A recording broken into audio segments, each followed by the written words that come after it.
Ya está lista nuestra acostumbrada mesa de análisis. Vamos a hablar sobre el campo mexicano y por eso le doy la bienvenida a Max Correa, diputado de Morena en el Congreso del Estado de México y dirigente nacional de la Central Campesina Cardenista.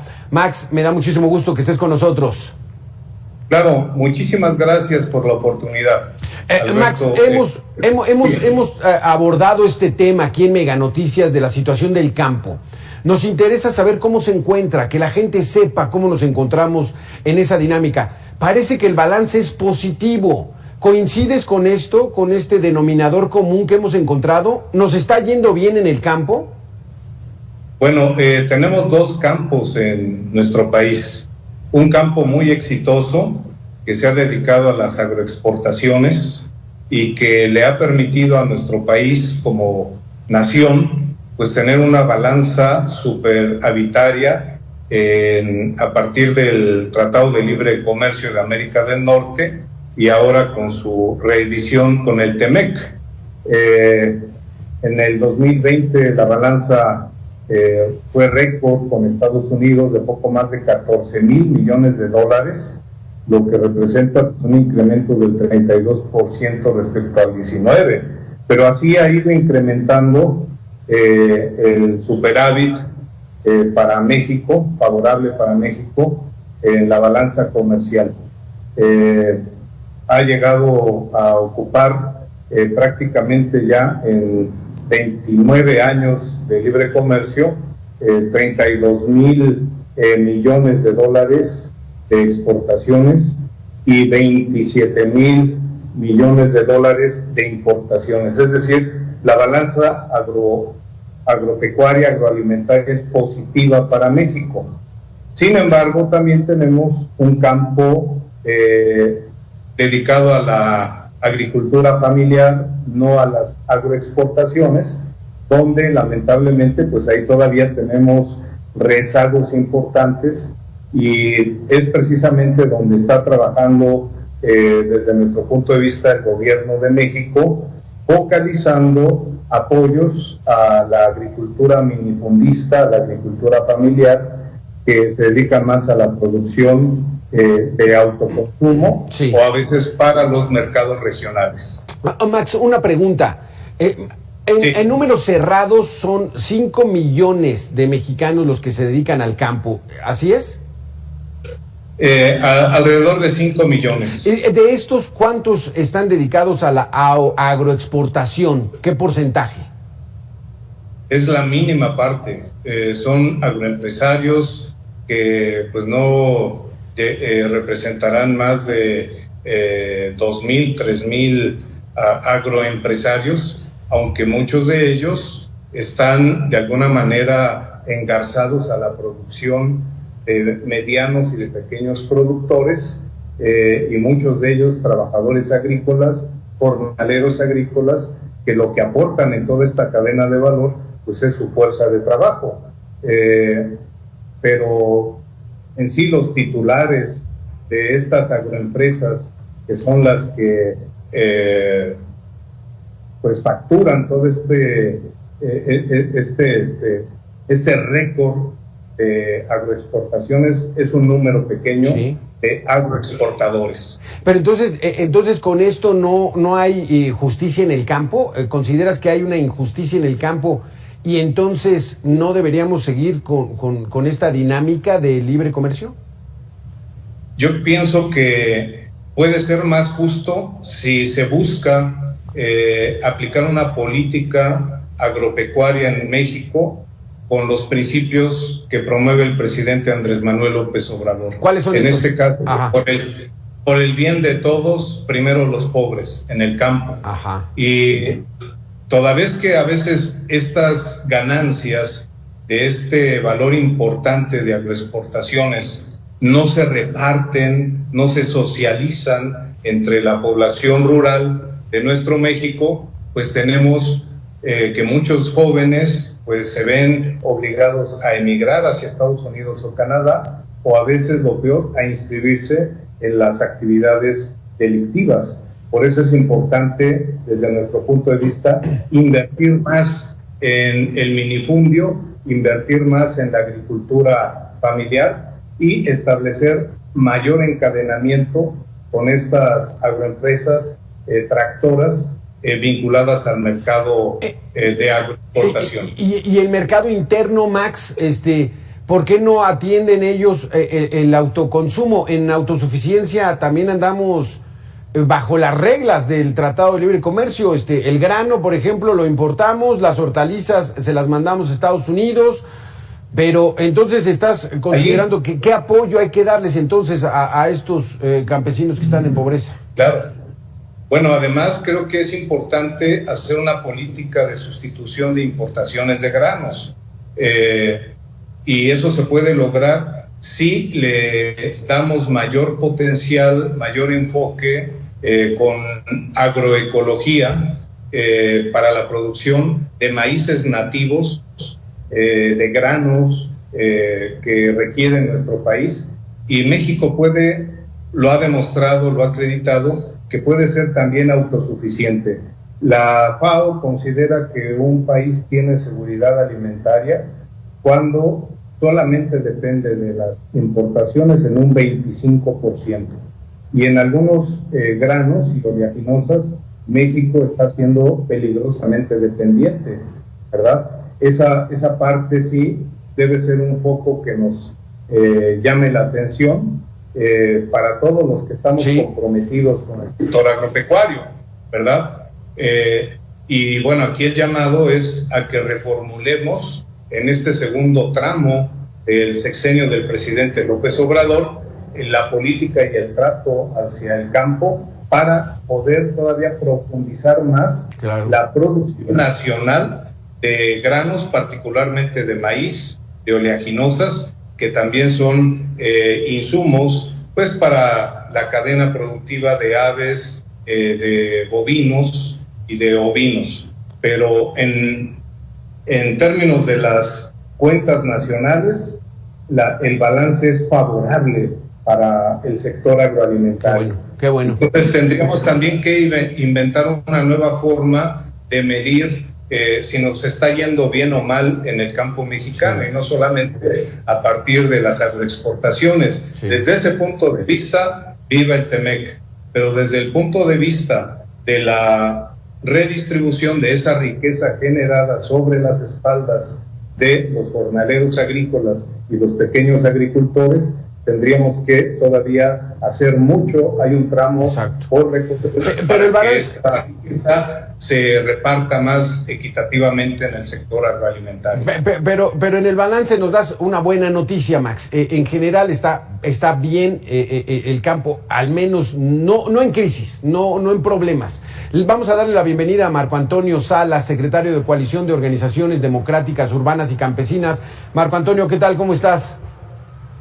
Bien, a tus órdenes, aquí estamos. Estamos hablando con Max Correa de la situación del campo. Parece que no estamos tan mal en el campo. ¿Dónde había que apretar esas tuercas para tratar de mejorar, Marco Antonio? Nosotros coincidimos con Max que la parte en la que hay que cuidar mucho, nosotros decimos que es un país que no tiene soberanía alimentaria, pues tampoco puede tener condiciones de mantenerse como país autónomo y libre. Y entonces hay que garantizar la soberanía alimentaria y tenemos que empezar por esta parte del maíz. Hoy seguimos siendo un país dependiente en la parte de maíz, dependemos en las importaciones, estamos en alrededor de los 22, 24 millones de toneladas que importamos de maíz, y creo que tenemos que seguir fortaleciendo a la pequeña agricultura, a los pequeños productores, a la agricultura campesina y familiar, a los que están de 0 a 5 hectáreas. Creo que esa parte es la parte en la que hoy tendrá que el gobierno dedicarle una mayor atención, porque bueno, nos queda claro que los gobiernos neoliberales, tanto del PRI como del PAN, pues fortalecieron a los grandotes y prácticamente desaparecieron a los pequeños productores a partir de que el Estado se desatendió de fortalecer la economía estos pequeños productores, ¿no? Pero entonces, ¿están mal estas políticas neoliberales de poner la producción de nuestro campo a las reglas del Tratado de Libre Comercio con México, de México, Canadá y Estados Unidos? Bueno, hoy traemos un problema, insisto, o sea, a ver, para todos, no es algo justo que hoy estamos importando maíz, ¿no? Y nosotros somos país de origen en el maíz, entonces debiéramos estar fortaleciendo más la política de producción de maíz para el tema de defender nuestra soberanía alimentaria. No es que esté mal, el problema es que traemos como consecuencia de una política neoliberal de gobiernos anteriores, es un tema de hecho, ¿no? Del cual, como todo el mundo entendemos, nuestro país no puede estar ajeno. No puede estar ajeno al tema de los acuerdos comerciales y por lo tanto, pues prácticamente es una política impuesta que hoy con lo que se está generando a partir de los temas de Sembrando Vida, pues se puede empezar a corregir la situación. El tema es que no es un tema del momento. Si alguien traía un cáncer, que se llamaban las políticas que se generaron en los gobiernos anteriores, pues está medio complicado componerlo, ¿no? Va a tardar un poco. Yo espero que hoy las condiciones como están empiecen, como bien lo dice Max, a cambiar y en esta nueva etapa, en este segundo aire del gobierno, pues empecemos a fortalecer, como se está haciendo, a los pequeños productores para que podamos hablar de que somos un país con soberanía alimentaria. Max Correa, ¿qué es lo que está haciendo actualmente la política pública de la Administración Federal para fortalecer a estos campesinos y que seamos autosuficientes en granos nuevamente? Claro, lo que arrastra siempre a la producción agropecuaria es el precio. Y el gobierno de México ha establecido un sistema de precios de garantía para el maíz. Ha respaldado a los pequeños agricultores con un programa que se llama Producción para el Bienestar, que entrega de manera directa, sin intermediarios, para que ellos puedan decidir cuál es la producción.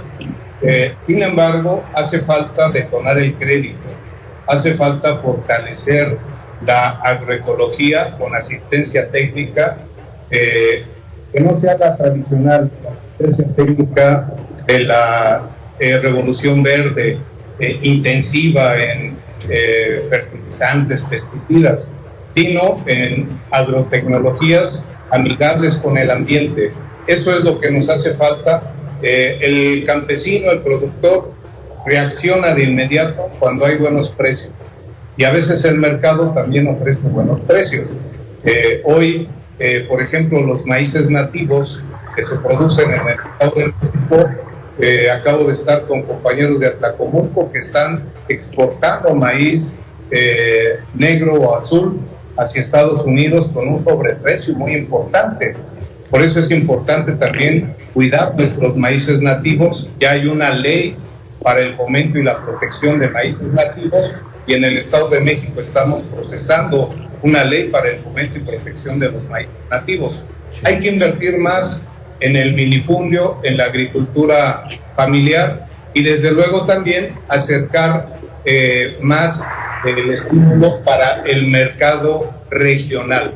En esta medida, cuando acerquemos el producto a los mercados regionales, vamos a fortalecer también la economía de las regiones rurales de nuestro México y a fortalecer la soberanía alimentaria que implica producir o tener la garantía de producir nacionalmente los alimentos básicos y estratégicos como lo son el maíz, el frijol, el arroz, las oleaginosas, la leche, el huevo, que así lo señala nuestra ley de desarrollo rural sustentable. Sí.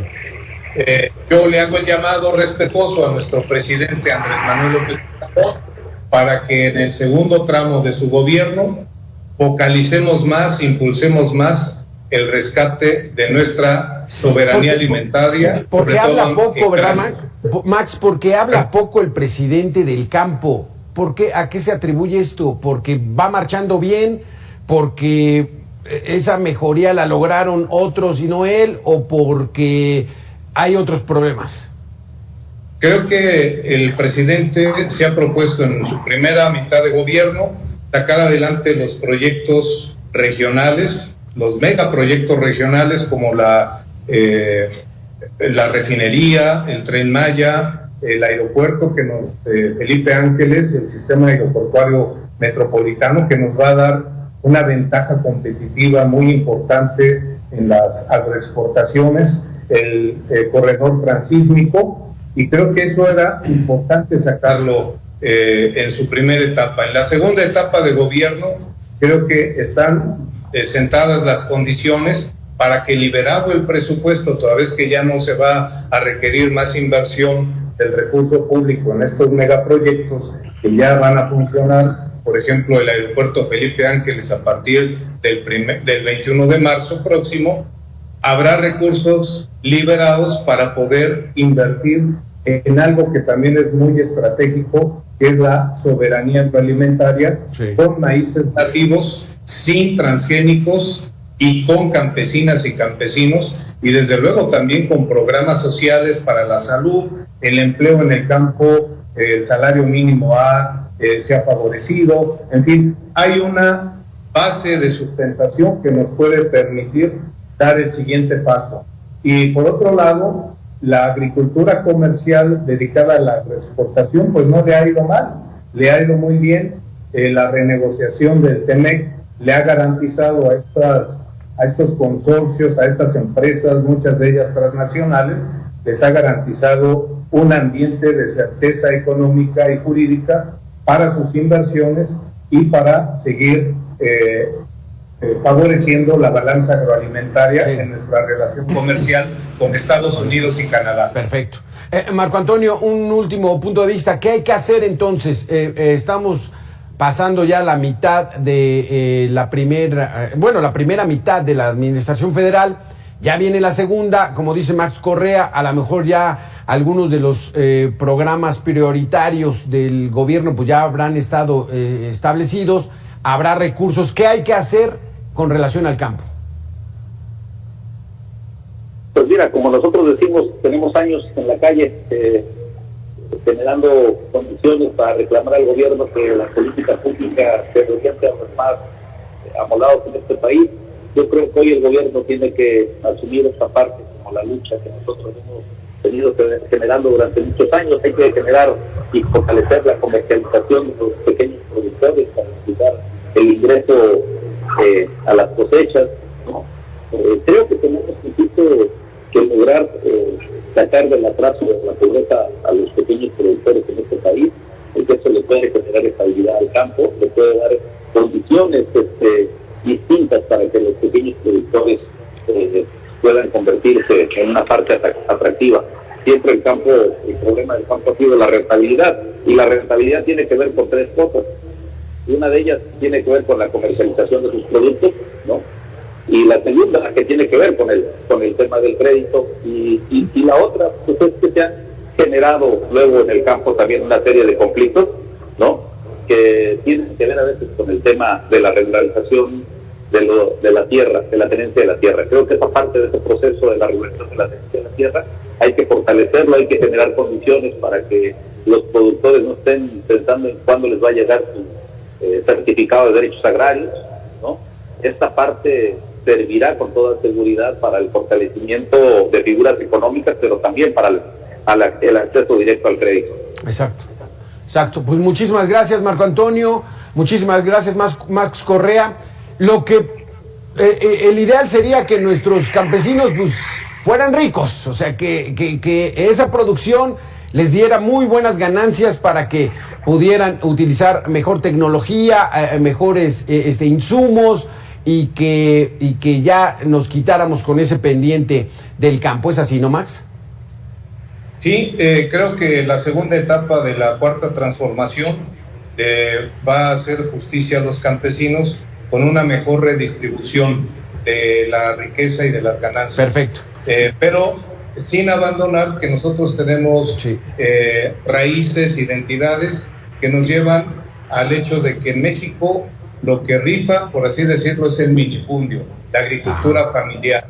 Y ahí es donde tenemos que aprovechar esa riqueza productiva. Sí. Hay minifundios muy productivos, sobre todo de alimentos sanos, y México y sus campesinos tienen la capacidad, como lo han demostrado, para lanzar grandes agroexportaciones a Estados Unidos y Canadá, traer muchas divisas, pero también garantizar la alimentación de todos los mexicanos. Aquí la pregunta es, y la respuesta, ¿quién va a alimentar a los mexicanos en la cuarta transformación? Y la respuesta es los campesinos e indígenas de México. Muchísimas gracias, Max. Muchísimas gracias, Marco Antonio, por haber estado con nosotros.